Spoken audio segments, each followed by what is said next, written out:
Hello, folks. Welcome to our guitar and improvisation live stream, Sunday live stream.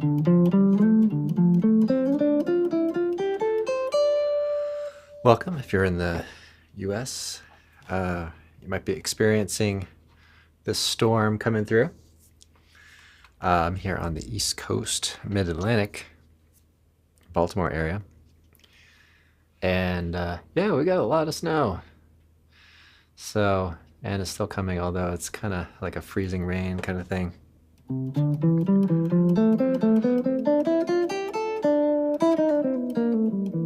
So, a little rough around the edges today. So I've been out pushing snow around with a snowblower. And also have sawdust all over me. So if you're checking that out, I've been working on a project with my son. We're making a skateboard park, fingerboard skateboard park. So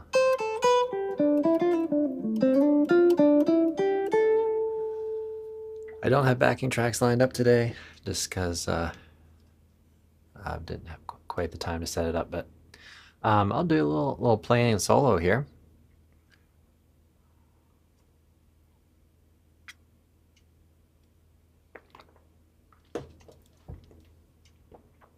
And hopefully we are live on YouTube and Facebook and Substack. Check me out on Substack. Just started that. Started on that platform a little ways ago. See if I can find my live stream. It's been a little hard to find some stuff on there, but see, there we go. There it is. Okay, there we go. Okay, so if you want to message me on any one of these places, I am watching. Hopefully my volume's coming through. All right, I'm gonna do a little playing around here.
So playing around there a little bit on the changes to 500 miles high.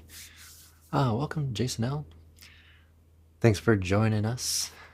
So yeah, did a melody video on 500 Miles High a couple days ago and released it on Saturday morning. So I really loved playing this tune for really quite a long time.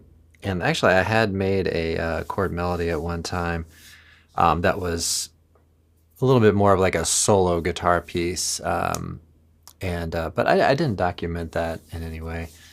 But I did perform it at one time.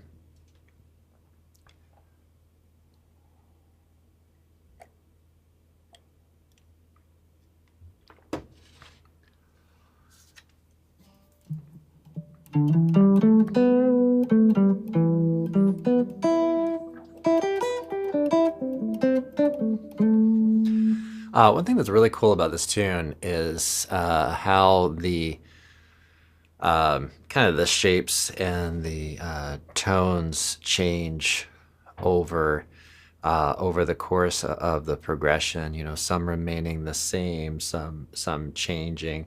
So one discussion that we're having on the on my website preprince.com is that you have this kind of concept of plurality, and you can take that into you know, kind of maybe voice leading and things like that in order to see kind of what stays the same and what might change, you know.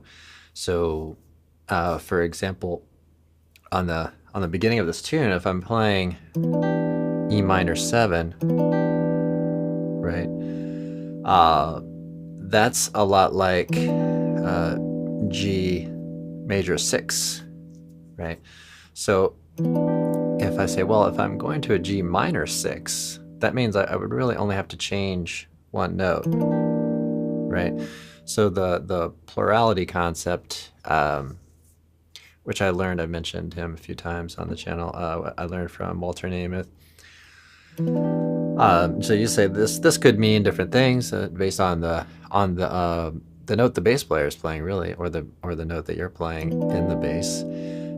So the plurality, like I said again, would be E minor 7, or if you put a G in the bass, then that would be G 6, right? So then you start taking you know, voice leading and say, okay, if I just change this one note,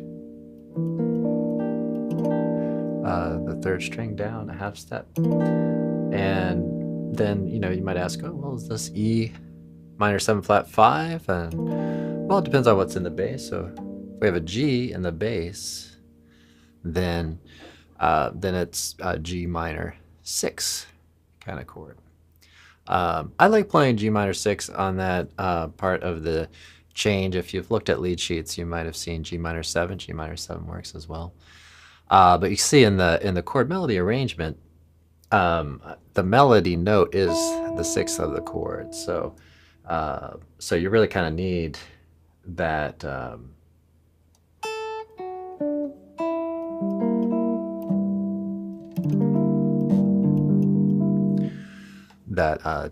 note there. But it's kind of cool in a melodic way too, because you can say, all right,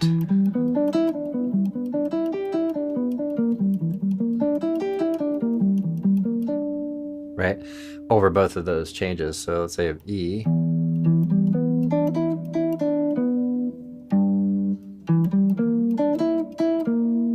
right. Now one thing I did there is I played a little bit vague on this B flat major 7, just to kind of connect it a little bit more with this previous chord. So if I go to this E minor 7 flat 5 where I was before, which I'm thinking of as a G minor 6, if I push this tone out, then I get the major 7 with the sharp 11. Right.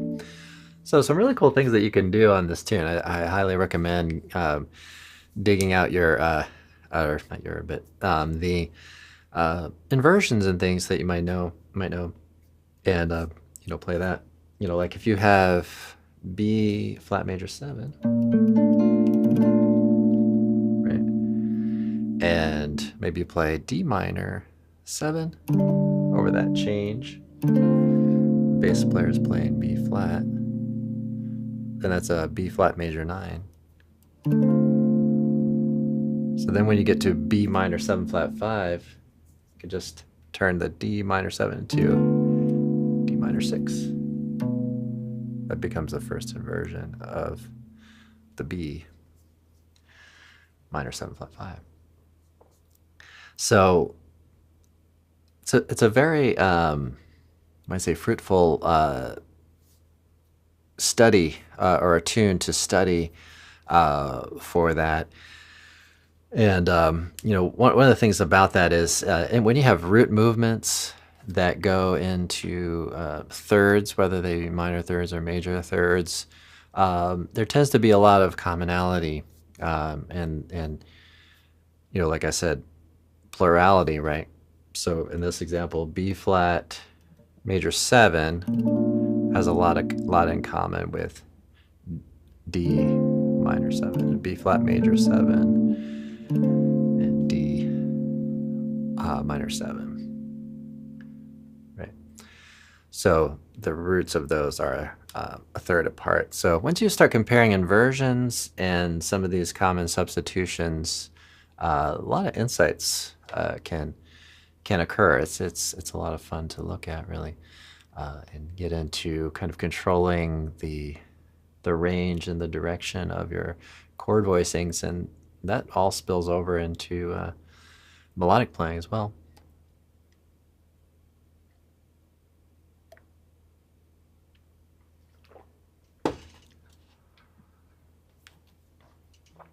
Okay. All right, keeping an eye on things here. All right, I'll do a little more playing here.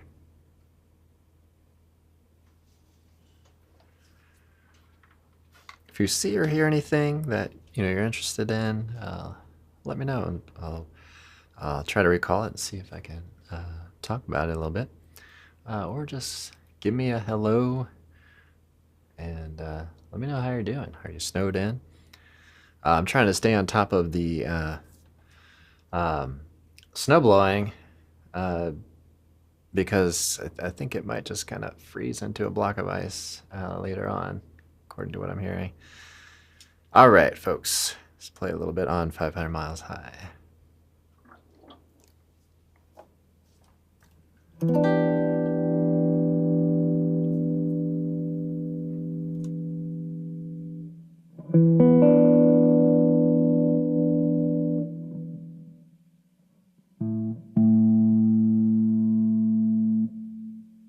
Sorry, I lost my monitor here.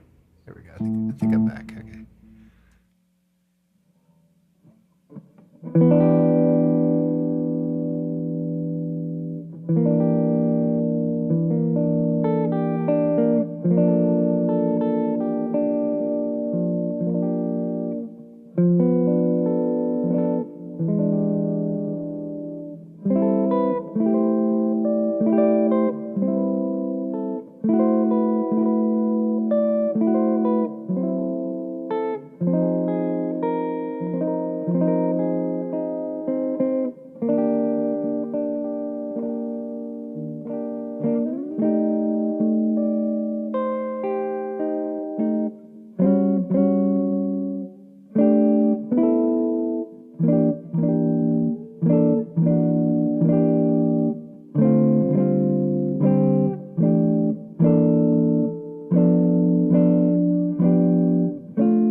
All right, so I'm just kind of exploring a little bit of some of that, maybe some edgier sounds on that. So um, I would encourage folks to try that out if you don't already. To just kind of play around, try some things, some inversions and stuff like that.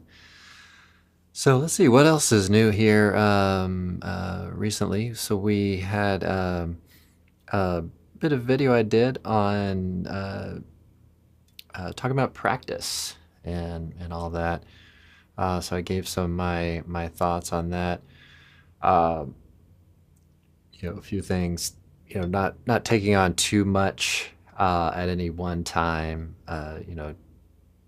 Working on small amounts of material. So for example, like oftentimes if there's a little bit of a change, I feel I may feel like it feels a little vague to me.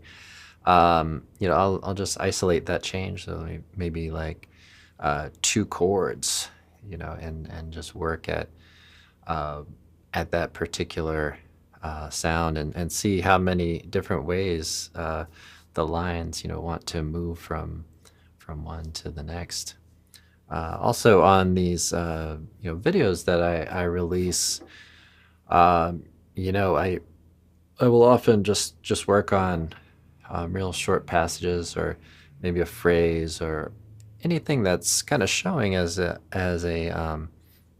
challenge. I'll really hone in on that. And that's one thing I've found over the years, working with private students and stuff, is there's a tendency to blur the lines maybe too much between what's practice and what's playing. So set out your intention.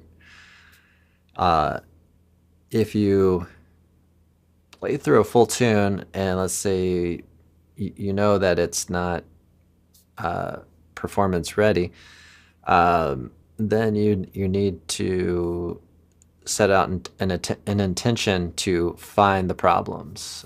So go through it. You kind of confront a problem in one of the passages or the tune. Just stop there and then work on that little bit of it, iron it out.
So just a lot of fun to play around on this tune, 500 Miles High by Chick Corea.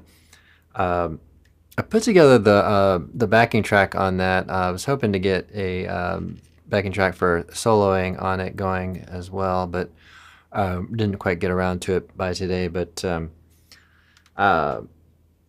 it was really fun to put that together. I really enjoy, the this era of playing,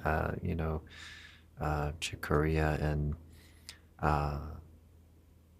I wish I had a little more time to develop the backing track on the drums, but really wanted to get this tune out because I want to demonstrate it, I think, this week and do some improv on it. So,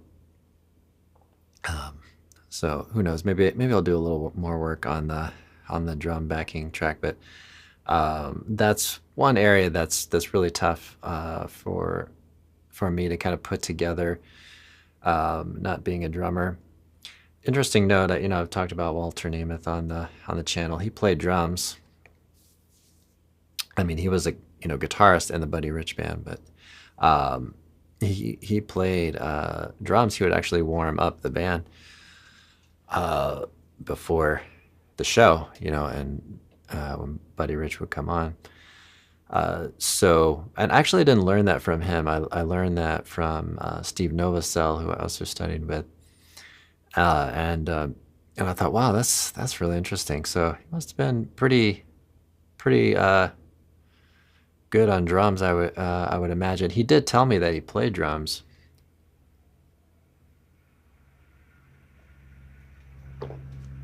But I think I mentioned on the channel a little bit some of our, kind of confrontational moments. I really liked him a lot. I think he liked me too.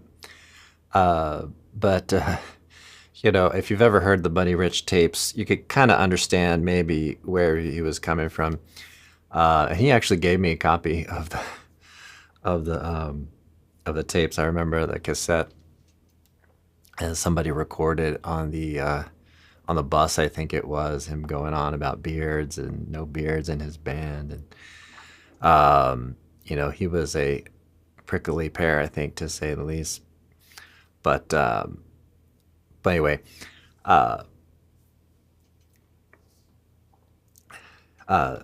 so where I was going with this, but anyway, yeah, so I wish I had played drums, learned drums. I don't know, maybe it's something I can do. I just am so busy right at the moment, but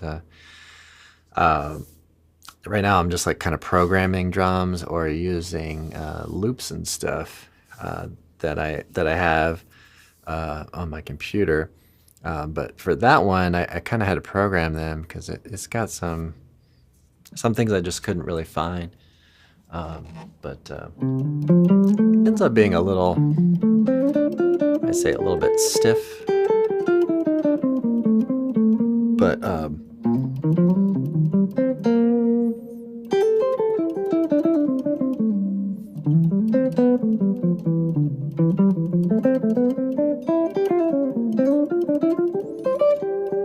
maybe I should team up with a drummer on YouTube, something like that.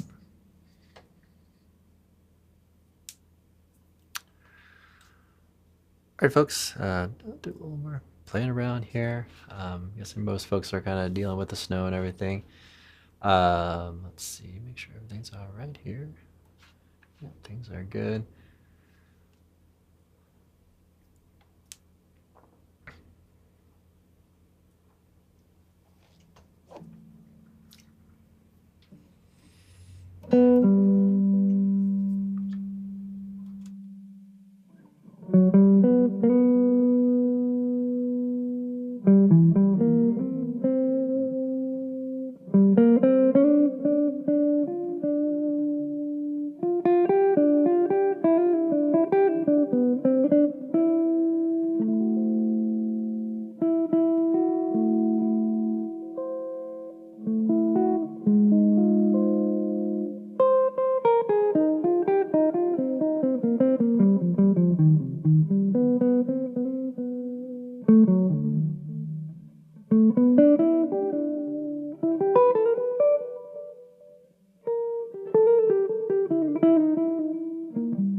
So a little voicing that that I tossed in there.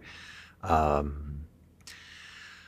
it was kind of minor nines. So you can do some minor nines in some interesting, you know, kind of areas. If you have minor nine on an A minor, and of course C major 7 for that A.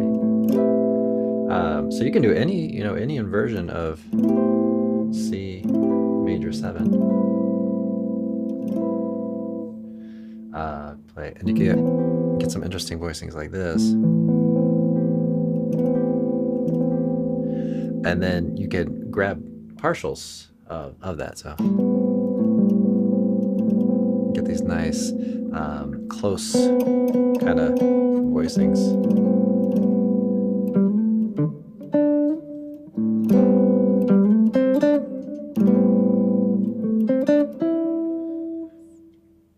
And then, you know, on that always and forever arrangement, I put it, you know, up here. To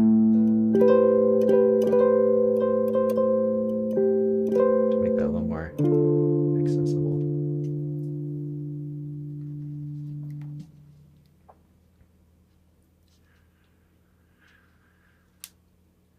Okay, well, this week I'm probably going to feature 500 Miles High. I probably, you know, put together a recording of a solo on 500 Miles High, and then I'll do a little, you know, open discussion about a current topic, and let me know if you have any questions on that. You can leave a comment in this video or live stream, or I think there's a community tab as well. So if you want to do all that,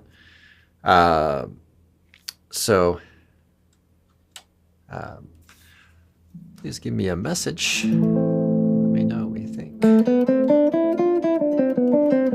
Sure to follow me on, if you're on Substack, follow me on Substack. If you're looking for free lessons in your inbox, join my email newsletter. Should be a link in the description down below.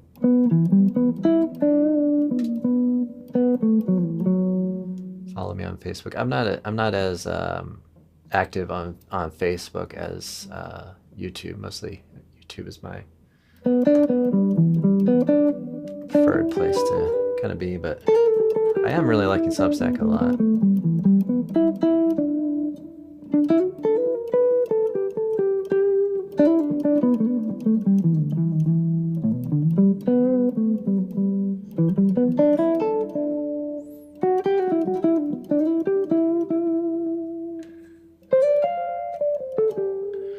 So interesting couple of tunes that we've featured recently. We've had Always and Forever. And, you know, speaking of root movement, right, that one has a lot of stepwise motion, you know, moving up.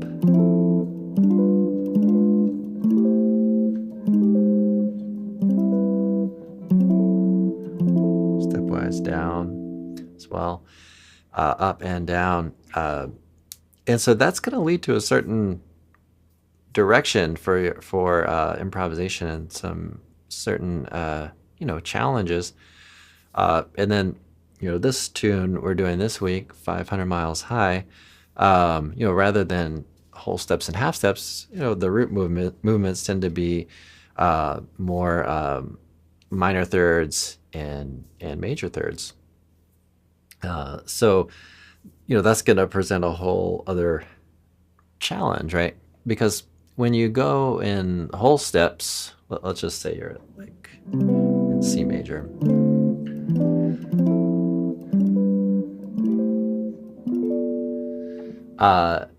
Really kind of everything changes, or you might say almost everything changes. There's very little, you know, like I said, plurality to it.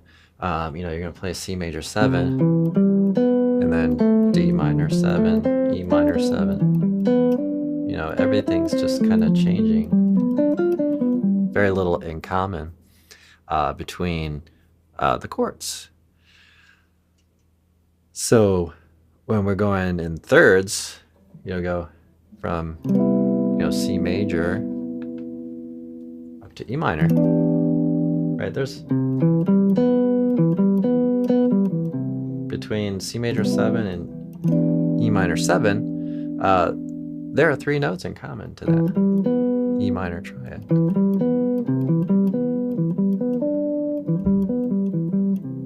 Right? So that's going to affect the lines and how you're improvising.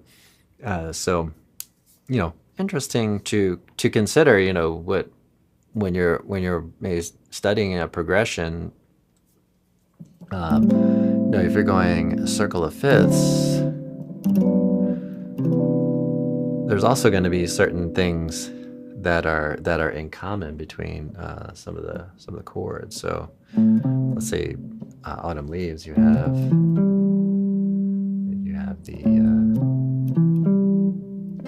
the third of the A minor becomes flat 7 of the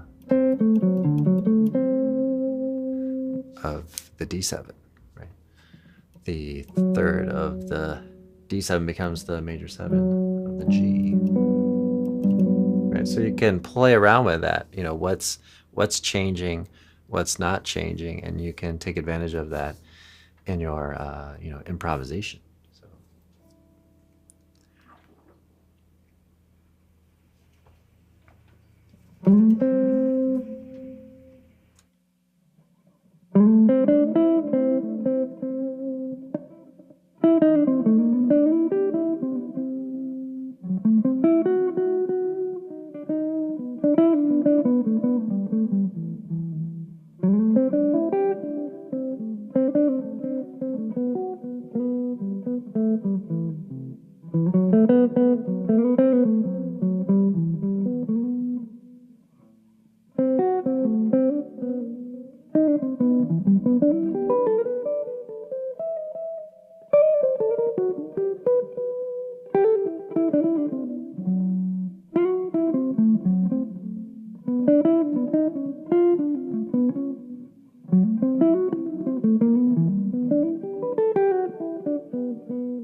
all right, folks. Well, I'm going to hang out for about another 10 minutes here, and then I'm going to get back to some projects. I mentioned working on a fingerboard skate park with my son. Put together that's been pretty fun. I think he's going to like the result. And we went to the hardware store the other day, and so spent quite a lot of time in there just gathering up some materials. And so far we've got some steps, and we've got a little door handle for a rail, and so, but we've got a little, what do you call that, the little ramp and a little triangle kind of thing. So I think it'll be fun. I don't know if folks are familiar, but they sell these little skateboards like you can do with your fingers. So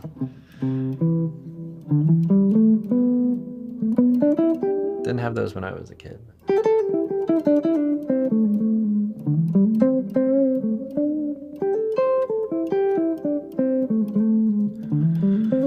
And probably back to doing some shoveling, or see how much the snowblower can put up with. It's starting to get pretty icy.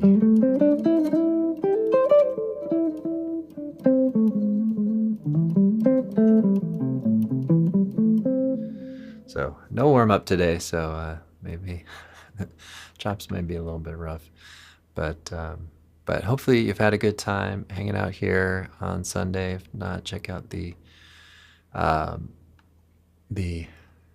replay. And if you are checking out the replay, drop me a line. Let me know. We've got this new series out. We've done 3 videos so far. It's a Wednesday release. It's about 10 to 15 minute video. Just kind of doing a little bit of playing, like on a featured tune. So this week, most likely, do a little improv recording on 500 Miles High. So what I do is I just do a few takes, and then I take the one that I like the most, and then put it out there, and then discuss a little bit about what's trending, or just kind of what's on my mind, or what I think folks can do. I would like to try to make an impact on some of the fears around theory, and I almost think music theory or jazz theory is a kind of an unfortunate title for it, but actually maybe it is when you really take a good look at what a theory is. Just the word theory itself, it's really a very strong case for my understanding of the way we understand how things are, and that's of course subject to change, but it's a pretty solid thing. I think sometimes theory gets thrown around as a kind of a weak word, when it's actually a pretty strong word, I would say. So music theory, we're just trying to explain how music is organized, how sounds are organized, and our best understanding of how that works. It really doesn't change a whole lot, if at all.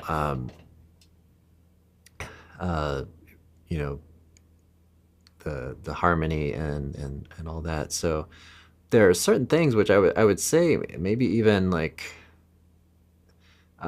if you're doing if you did like some music theory classes, a lot of things in jazz is not that complicated. It's really like first year, second year. You could probably hang in there with that knowledge. So some things I'd like to emphasize, knowing the notes on the guitar is absolutely crucial. It's really a must. So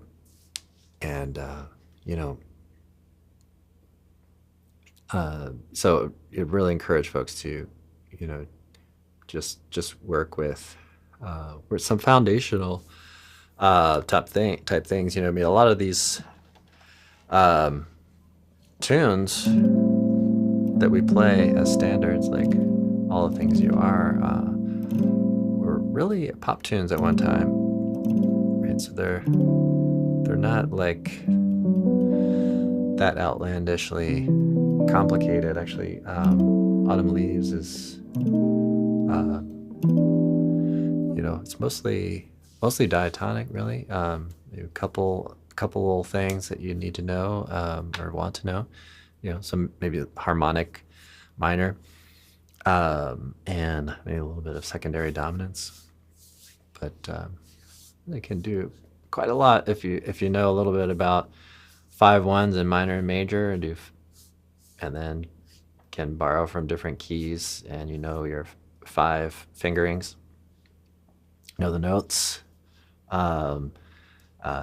It's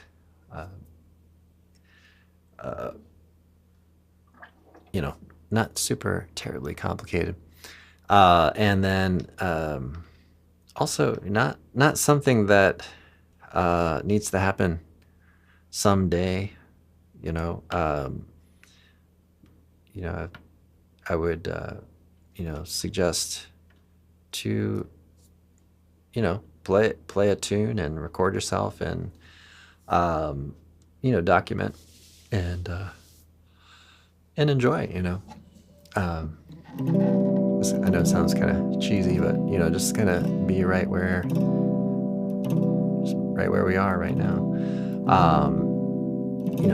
I think the spirit of of jazz, and that's why it's really been kind of hard to record, improv, and it's sort of taken me a while to sit and record just myself improvising. It's like, it's almost easier doing it on a live stream,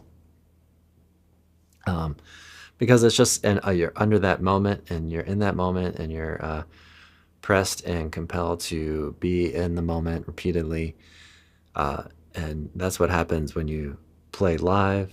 You hear something that you do, or I do, I hear something that I do that I'm not happy with. It's just, you're compelled to just refresh, be in the moment once again, and play, right? So,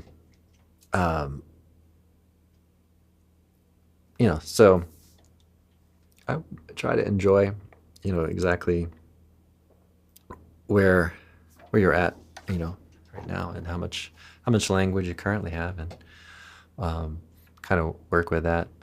A lot of really successful, I think, players, just know how to work in their limitations to present something that's entertaining and enjoyable.